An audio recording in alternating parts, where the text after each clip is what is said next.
tema da aula de hoje é sinusite.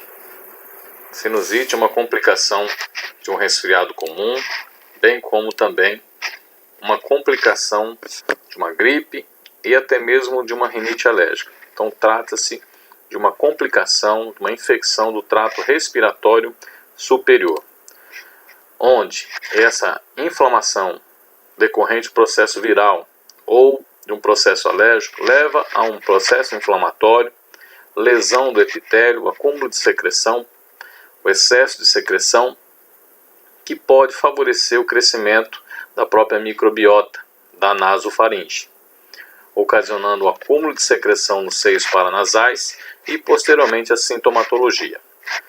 Facilmente o médico consegue diagnosticar através da anamnese e também dos exames de imagem. Ele consegue então fechar e concluir o diagnóstico, de sinusite, onde observa-se nas imagens, o acúmulo de secreção nos seios e ficando então opaco. E com o auxílio do rinoscópio ele também consegue visualizar a presença de secreção mucopurulenta saindo dos ósseos dos seios paranasais. Se nós observarmos, as principais bactérias são bactérias gram-positivas, que acometem o processo, são também originadas da nasofaringe, principalmente, mas podendo ocasionar também da orofaringe, mas principalmente da nasofaringe. Então aí nós temos as principais bactérias gram-positivas que desencadeiam. A sintomatologia da sinusite apresenta o seguinte: dor facial, obstrução nasal, secreção purulenta na nasofaringe por mais de 7 dias e sempre vai ter um histórico de rinite alérgica, um histórico de infecção respiratória aguda, como um resfriado comum, e até mesmo uma gripe. É uma infecção na qual também traz uma complicação, ou seja, é uma complicação que pode levar a uma complicação, que é a celulite facial, irritação das meninges e até mesmo um abscesso cerebral. Então os sintomas são dor facial, obstrução, perda de olfato, sensação dor na cabeça. No processo agudo apresenta-se febre, tosse, principalmente à noite em função do gotejamento nasal e às vezes apresentando também halitose. São sinais e sintomas mais característicos da sinusite. Então, de acordo com o seio acometido, vai ter uma característica de dor. Então, se for no seio etimoidal, o paciente vai apresentar dor entre os olhos, na parte superior da frente do crânio.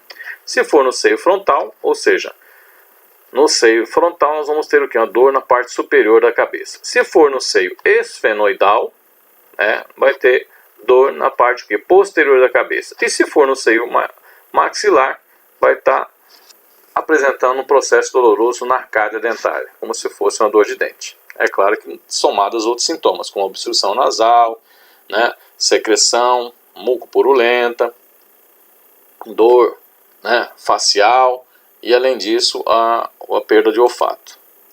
A fisiopatologia do processo da sinusite. Então nós temos ali um processo viral, lesão do epitélio, cria-se um processo inflamatório. Os mediadores do processo inflamatório, como prostaglandina, leucotrienos, histamina, promovem a vasodilatação e aumento da permeabilidade, ocasionando a obstrução nasal. Nós vamos ter também grande parte desses mediadores ativando as glândulas da submucosa e as células caliciformes, produzindo a coriza. Com os restos celulares, aí nós vamos ter uma coriza mucopurulenta, que nós vamos ter posteriormente uma infecção secundária.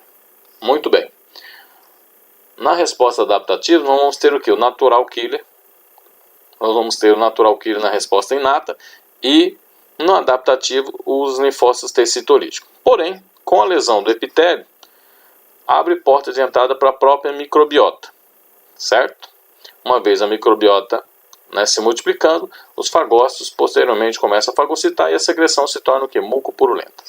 Ainda do processo infeccioso, as citocinas produzidas no foco caem na circulação e vão até onde o termostato hipotalâmico, o hipotálamo, na qual é o responsável por regular nossa temperatura através dos mecanismos de produção e retenção de calor assim como os mecanismos de dissipação de calor. Regula a temperatura a 37 graus. Com a presença das citocinas, induzem os neurônios do hipotálamo a produzir prostaglandina. Aí nós temos aí a COX-3, na qual desregula o termostato e passa então a marcar 39 graus. Ativamos os mecanismos de produção e retenção de calor. Retenção a piloereção, a vasoconstrição e o mecanismo de produção de calor, o calafrio. Então aumenta-se a temperatura corporal, ocasionando a febre. Decorrente então da microbiota da fagocitose, nós vamos ter o que? O acúmulo de secreção mucopurulenta nessa região dos seios paranasais, onde aumenta a pressão dos seios paranasais, também ocasionando o que? A dor.